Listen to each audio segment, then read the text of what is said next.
hendaklah kita selalu waspada terhadap pengaruh-pengaruh kejahatan. Demikianlah si jahat selalu mendorong kita untuk jatuh ke dalam dosa. Sebagai murid-murid Kristus, hendaklah kita mendengarkan apa yang disabdakannya.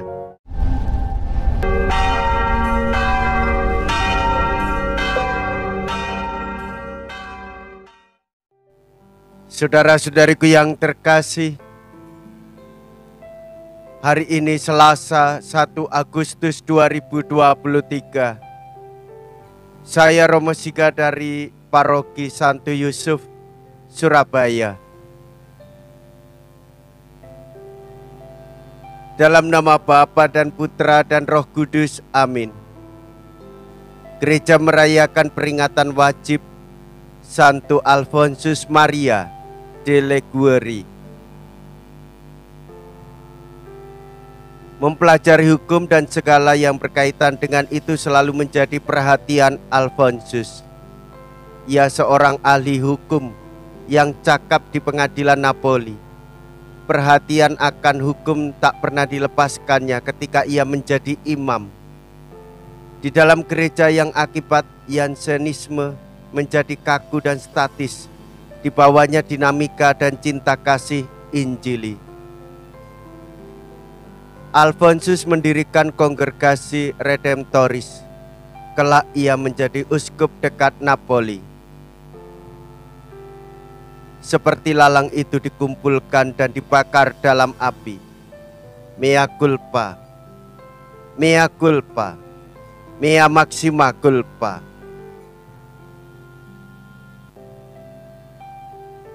Marilah kita berdoa. Allah Bapa penyelamat umat manusia, Engkau selalu membangkitkan tokoh-tokoh agung untuk menyegarkan semangat gerejamu. Semoga kami mengikuti jejak Santo Alfonsus Maria dan giat mengusahakan keselamatan sesama, supaya kami pantas memperoleh ganjaran di surga. Dengan pengantaraan Yesus Kristus Putramu Tuhan kami, yang hidup dan berkuasa bersama dengan Dikau dalam persatuan Roh Kudus, Allah sepanjang segala masa. Amin. Tuhan bersamamu dan bersama rohmu. Inilah Injil suci menurut Matius. Dimuliakanlah Tuhan. Matius bab 13 ayat 36 sampai dengan ayat 43. Pada suatu hari Yesus meninggalkan orang banyak lalu pulang.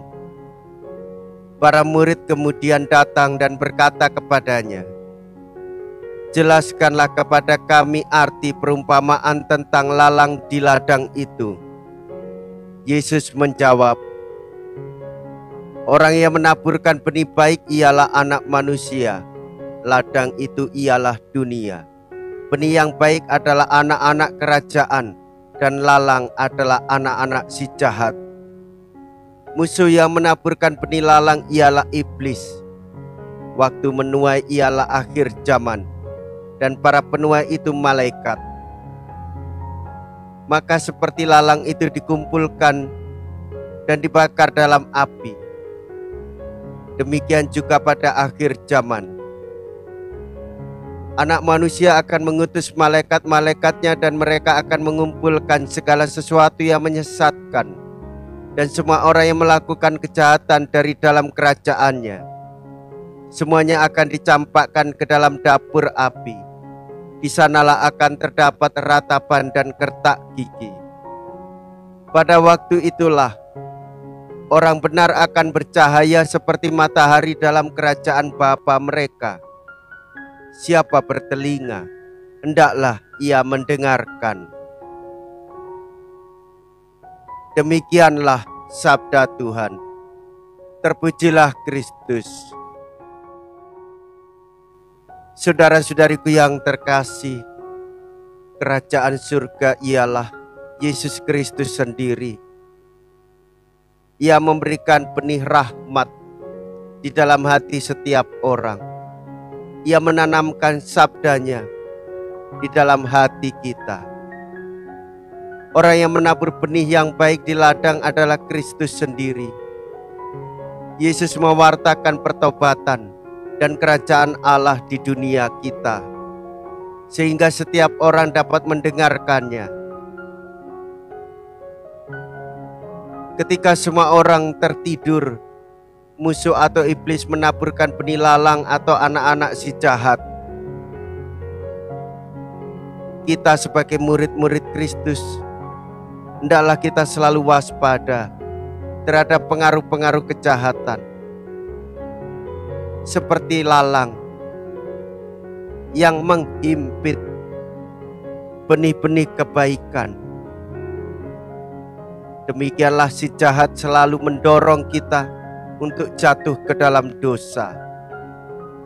Oleh sebab itu, sebagai murid-murid Kristus, hendaklah kita mendengarkan apa yang disabdakannya, apa yang diperintahkannya, dan kita melakukan sesuai dengan kehendaknya. Menyerukan kebaikan dan kebenaran, menjadi saksi Kristus di dalam kehidupan.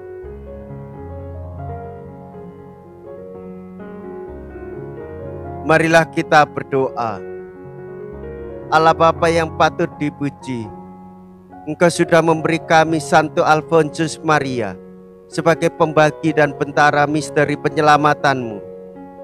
Semoga umatmu sering menerima santapan suci dan tak henti-hentinya memuji Engkau dengan pengantaraan Kristus Tuhan kami.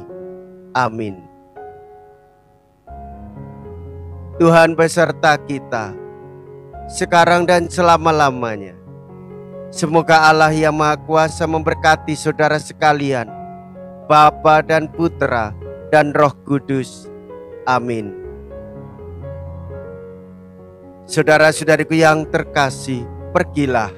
Ibadah sabda sudah selesai. Syukur kepada Allah.